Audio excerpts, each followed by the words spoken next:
అందరికీ నమస్కారం అండి. చూసారా, కందిపప్పు ఇలా తినడం వల్ల ఏంటి, ఇందులో లో గ్లైసెమిక్ ఇండెక్స్ అనేది ఏదైతే ఉంటుందో అది ఉంటుంది, ఫైబర్ ఉంటుంది, విటమిన్స్, మినరల్స్, మరి ప్రోటీన్స్ ప్రతి ఒక్కటి కందుల్లో ఎలా ఉంటే అలా ఉంటుంది.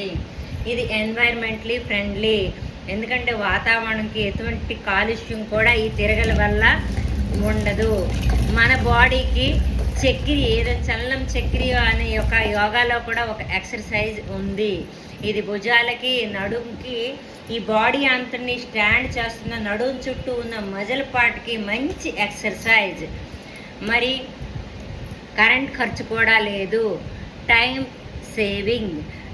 మరి ఇన్ని ప్రతి ఒక్క అది మన చేతితో మనం చేసుకున్నాం కదా. చూడండి, నేను అనుకున్నాను పోయిందేమో అని, కందిపప్పు అయితే ఎంత చక్కగా ఉందో చూడండి. ఇంత ఇంత పెద్ద సైజు పప్పు రాదు కదా, చిన్నది వచ్చేస్తుంది. ఎటువంటి కెమికల్స్, ప్రిజర్వేటివ్స్ ఏవి కూడా లేకపోబట్టి ఇది హెల్త్కి ఫ్రెండ్లీ. మనకు కూడా ఇవన్నీ కూడా ఫ్రెండ్లీయే ఇప్పుడు. ఎందుకంటే మనం ఇంత నేనైతే ఇంత హ్యాపీగా ఉన్నానంటే తిరగలి ఫ్రెండే, కందులు ఫ్రెండే. నేను చేస్తున్నాను కాబట్టి, నా బాడీ సహకరించింది కాబట్టి నా బాడీ కూడా ఫ్రెండే. ఇంతటితో సెలవు తీసుకుంటున్నానండి.